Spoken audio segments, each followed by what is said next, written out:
ವೀಕ್ಷಕರಿಗೆಲ್ಲ ನಮಸ್ಕಾರ. ಸ್ವಯಂ ಕಲಿಕೆ ಅಭಿಮಾನಿಗಳಿಗೆ ಸ್ವಾಗತ. Welcome to the family, welcome to ಸ್ವಯಂ ಕಲಿಕೆ. ನೋಡಿ ಕಲಿ ಸ್ನೇಹಿತರೆ, ಇವತ್ತಿನ ದಿನ ಯಾವ ರೀತಿ ಬನ್ಸಿ ರವೆನ ಉಪಯೋಗಿಸ್ಕೊಂಡು ಮಸಾಲಾ ಉಪ್ಪಿಟ್ಟು ಅಥವಾ ಮಸಾಲಾ ಬಾತ್ ಅಥವಾ ಉಪ್ಪಿಟ್ಟು ಮಸಾಲೆನ ಯಾವ ರೀತಿ ಮಾಡೋದು ಅಂತ ನೋಡ್ಕೊಳ್ಳೋಣ ಬನ್ನಿ. ಮೊದಲನೇದಾಗಿ ಬೇಕಾಗಿರುವಂಥ ವಸ್ತುಗಳು ನೋಡಿ, ಇಲ್ಲಿ ನಾನು ಬನ್ಸಿ ರವೆನ ತೆಗೆದಿಟ್ಕೊಂಡಿದ್ದೀನಿ. ಬನ್ಸಿ ರವೆ ಹಾಕಿದಷ್ಟು ರುಚಿ ಜಾಸ್ತಿ ಇರುತ್ತೆ, ಸೊ ಹಾಗಾಗಿ ಬನ್ಸಿ ರವೆನ ತೆಗೆದಿಟ್ಕೊಂಡಿದ್ದೀನಿ. ಆನಂತರ 2 ಟೇಬಲ್ ಸ್ಪೂನಷ್ಟು ಎಣ್ಣೆ, ಕೊತ್ತಂಬರಿ ಸೊಪ್ಪು, ಪುದೀನ ಸೊಪ್ಪು, ಮತ್ತು ಇಲ್ಲಿ ಬೀನ್ಸು ಮತ್ತು ಕ್ಯಾರೆಟ್ ಎರಡನ್ನು ಈ ರೀತಿ ಹಚ್ಚಿಟ್ಕೊಂಡಿದ್ದೀನಿ. ನಾನಿಲ್ಲಿ 1 ಕ್ಯಾರೆಟ್ನ ತೆಗೆದುಕೊಂಡಿದ್ದೀನಿ. ಬೀನ್ಸ್ ಒಂದು 5ರಿಂದ 6 ತೆಗೆದುಕೊಂಡ್ರೆ ಸಾಕು. 4 ಹಸಿರು ಮೆಣಸಿನ್ಕಾಯಿ, 2 ಇಂಚಿನಷ್ಟು ಶುಂಠಿ, 1 ದಪ್ಪ ಗಾತ್ರದ ಟೊಮ್ಯಾಟೊ, ಆನಂತರ ಸಾಸಿವೆ, ರುಚಿಗೆ ತಕ್ಕಷ್ಟು ಉಪ್ಪು, ಮತ್ತು ಸ್ನೇಹಿತರೆ ಈರುಳ್ಳಿ ಜಾಸ್ತಿ ಹಾಕಿದಷ್ಟು ರುಚಿ ಚೆನ್ನಾಗಿರುತ್ತೆ. ನಾನು 2 ಈರುಳ್ಳಿ ಹಾಕ್ಕೊಂಡಿದ್ದೀನಿ. ಮತ್ತು ಉದುರಿಸ್ಲಿಕ್ಕೆ ಕೊತ್ತಂಬರಿ ಸೊಪ್ಪು, ಕಡಲೆಬೇಳೆ 1 ಸ್ಪೂನು, ಉದ್ದಿನಬೇಳೆ 1 ಸ್ಪೂನು, ಆನಂತರ 3 ಪೀಸ್ ಚಕ್ಕೆ, 4 ಲವಂಗ ತೆಗೆದುಕೊಂಡಿದ್ದೀನಿ. ಇದನ್ನು ಯಾವುದೇ ಕಾರಣಕ್ಕೂ ಮರಿಬೇಡಿ, ತುಂಬ ಚೆನ್ನಾಗಿ ಇರುತ್ತೆ. ಆನಂತರ ಸ್ನೇಹಿತರೆ ಇಲ್ಲಿ ಅವರೆಕಾಳನ್ನ ತೆಗೆದು ಬಿಡಿಸಿಟ್ಕೊಂಡಿದ್ದೀನಿ. ಯಾಕಪ್ಪ ಅವರೆಕಾಳು ಈ ಥರ ಇದೆ ಅಂತ ನೀವು ಊಹಿಸ್ಬೋದು. ಸ್ನೇಹಿತರೆ ಇದು ಸೀಸನ್ ಅಲ್ಲ, ಸೊ ಹಾಗಾಗಿ ಅವರೆಕಾಳು ಸೊಗಡಿರೋದಿಲ್ಲ. ಸೊಗಡಿದ್ರೆ ಈ ಥರ ಕಪ್ ಬರೋದಿಲ್ಲ, ಸೊ ಹಂಗಾಗಿ ಈ ರೀತಿ ಇದೆ. ಆನಂತರ ಅದಲ್ಲದೆ ಕರಿಬೇವು ಬೇಕಾಗುತ್ತೆ. ಕರಿಬೇವು ಇದು ಪ್ಯೂರ್ಲಿ ಆಪ್ಷನಲ್, ಬೇಕು ಅಂದರೆ ಹಾಕೊಳ್ಳಿ, ಇಲ್ಲ ಸ್ಕಿಪ್ ಕೂಡ ಮಾಡ್ಬೋದು. ಮೊದಲನೇದಾಗಿ ಏನು ಮಾಡಬೇಕು ಅಂದರೆ ಕೊತ್ತಂಬರಿ ಸೊಪ್ಪು, ಪುದೀನ ಸೊಪ್ಪು, ಆನಂತರ ಈ ಹಸಿರು ಮೆಣಸಿನ್ಕಾಯಿ, ಶುಂಠಿ ಇದೆಲ್ಲವನ್ನು ಸ್ವಲ್ಪ ಬೇಕು ಅಂದರೆ ನೀರು ಹಾಕ್ಕೊಳ್ಳಿ, ಇಲ್ಲಾಂದರೆ ಹಾಗೆ ಡ್ರೈ ಮಾಡ್ತೀನಿ ಅಂದರೂ ಪರವಾಗಿಲ್ಲ, ಡ್ರೈ ಮಾಡ್ಕೋಬೋದು. ಈಗ ನೋಡಿ ಇಲ್ಲಿ ಒಂದು 2 ಇಂಚಿನಷ್ಟು ಚಕ್ಕೆ ತೆಗೆದುಕೊಂಡಿದ್ದೀನಿ, 4 ಪೀಸು, ಮತ್ತು ಲವಂಗ ಇದನ್ನು ಇದಕ್ಕೆ ಹಾಕ್ಕೊಳ್ತಾ ಇದ್ದೀನಿ. ಎಲ್ಲನೂ ಸೇರಿಸಿ ನೀಟಾಗಿ ನುಣ್ಣಗೆ ಪೇಸ್ಟ್ ಮಾಡ್ಕೊಂಡು ಬಂದುಬಿಡೋಣ. ನೀವು ಅಟ್ ಎ ಟೈಮ್ ಒಂದೇ ಸತಿ ಹಾಕ್ತೀನಿ ಅಂದರೂ ಪರವಾಗಿಲ್ಲ, ಆಮೇಲೆ ಹಾಕ್ತೀನಿ ಅಂದರೂ ಪರವಾಗಿಲ್ಲ. ಈಗ ಪೇಸ್ಟ್ ಆಗಿದೆ. ಒಂದು ಕಡಾಯಿ ಅಥವಾ ಬಾಣಲಿ ಇಟ್ಕೊಂಡಿದ್ದೀನಿ.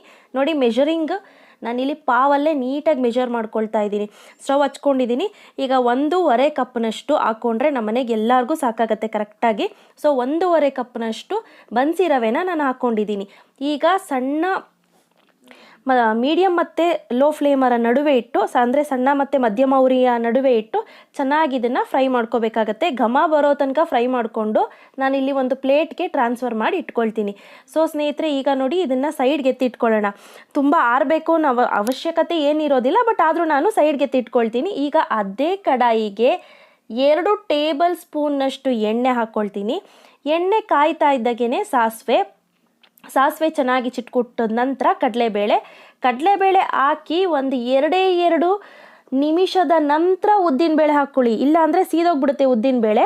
ಆ ನಂತರ ನಾನಿಲ್ಲಿ ಈ ಈರುಳ್ಳಿ ಜೊತೆಗೇನೆ ನಾನು ಏನು ಮಾಡ್ತೀನಿ, ತರಕಾರಿಗಳನ್ನ ಹಾಕ್ಕೊಳ್ತೀನಿ.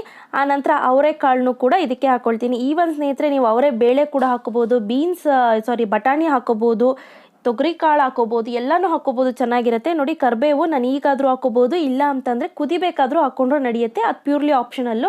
ಈಗ ರುಚಿಗೆ ತಕ್ಕಷ್ಟು ಉಪ್ಪನ್ನ ಹಾಕ್ಕೊಂಡು ಚೆನ್ನಾಗಿ ತರಕಾರಿ ಅರ್ಧಂಬರ್ಧ ಬೇಯೋ ತನಕ ನಾವು ಬೇಯಿಸ್ಕೋಬೇಕು.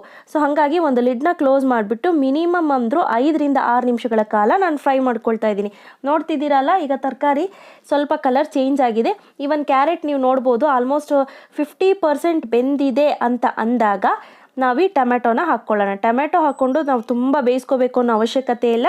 ಆನಂತರ ಇಮಿಡಿಯೇಟು ನಾನು ರುಬ್ಬಿಟ್ಕೊಂಡಿರೋಂಥ ಮಸಾಲೆ ಏನಿದೆ ಅದನ್ನು ಹಾಕ್ಕೊಳ್ತಾ ಇದ್ದೀನಿ. ಸ್ನೇಹಿತರೆ ಈ ಮಸಾಲೆ ಹಾಕಿದ ತಕ್ಷಣ ಪರಿಮಳ ಘಮ ಅಂತ ಬರುತ್ತೆ, ಅಕ್ಕಪಕ್ಕದ ಮನೆಗೂ ಹೋಗುತ್ತೆ, ಅಷ್ಟು ಚೆನ್ನಾಗಿ ಪರಿಮಳ ಬೀಳುತ್ತೆ.